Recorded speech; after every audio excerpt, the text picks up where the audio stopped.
the application 30 minutes before we tack, right? So the reason we do that is right now this horse is very relaxed, very calm. As soon as you begin introducing tack, we start getting nervous and warming up and getting ready, and this area will have a tendency to get humid and damp, right? So humidity and adhesive don't mix well. So we're just going to go ahead, wipe this off, any sort of external dirt or anything of that nature. And then what we're going to do is we're going to scuff the hair up against the grain. By doing so, lifting the hair up will create more surface area for that adhesive to grab onto. So now that this area is all prepped, I'm going to go ahead and prep the strip. You notice that it has score marks here. See these score marks? So what we're going to do is we're going to go ahead and find that deepest score mark, and we're going to go ahead and just bend it right off like this.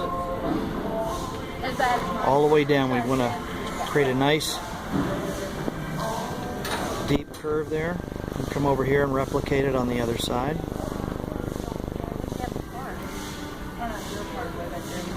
You know this is going to go viral. I don't know if it is or not. Anyway, so this is how the strip is going to look here after you've bent it off. Now we're not applying this to a flat surface, so we're just going to go ahead and give it a couple of bends here, kind of break it in. Now you notice the back of the strip is segmented into thirds, okay? So what we're going to do is we're going to create a way to remove it without coming in contact with the adhesive, right? So we're just going to go ahead and pop that center piece. I'm going to come over here and just kind of pre-pop each side like this. I'm going to come back here to the center.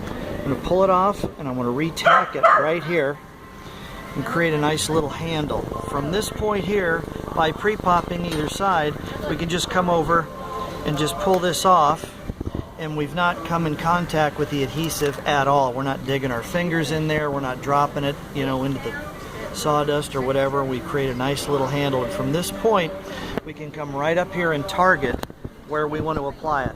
Now again, we don't want to apply it too high, because if we do, then it's going to be covering this bony area.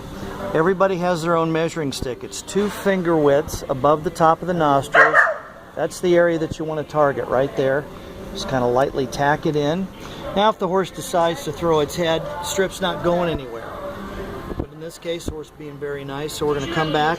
We're going to go ahead and lock that center piece into place like you see here.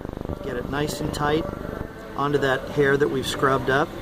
Now we're going to take our finger and our thumb. We're going to come right here across from this second tab in the center. We're going to apply equal pressure, and we're just going to go straight out from the center all the way out and just sort of work our way all the way down, just like this. Okay. Now what we like to do is just kind of put our hand over here for maybe 10 or 15 seconds, because what we want to do is we want to take advantage of just the natural body heat that this horse is giving off, and allow that heat to begin to engage that adhesive underneath.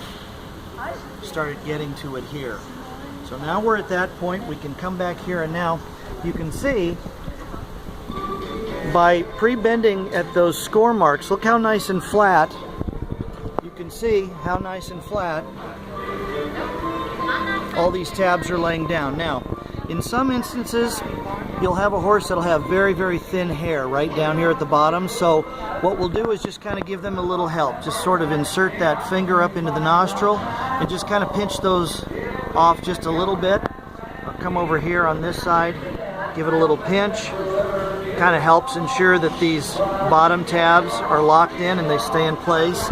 And I'll just come back here one more time and just put a little natural body heat on there. And now at this point here, you go and you just walk away for a half hour, come back, bridle and saddle your horse, and at that point, the adhesive will have fully engaged here. We'll have reached maximum adhesion. At this point, there'll be no lifting, there'll be none of that at all. Finally, the thing you want to remember is you want to leave this on through the entire cooling out process, right? So it's an hour, hour and a half, right? Let's remember the lungs thermoregulate, and your horse is in distress, trying to recover after, your race. So if we can get oxygen to these lungs at maximum efficiency, the lungs are going to cool the horse out much quicker. And the energy that they save will be held in reserve for the next time that you race, you go into training or whatever the discipline might be. So, alrighty. Thank you. Very good. Thanks, Doc.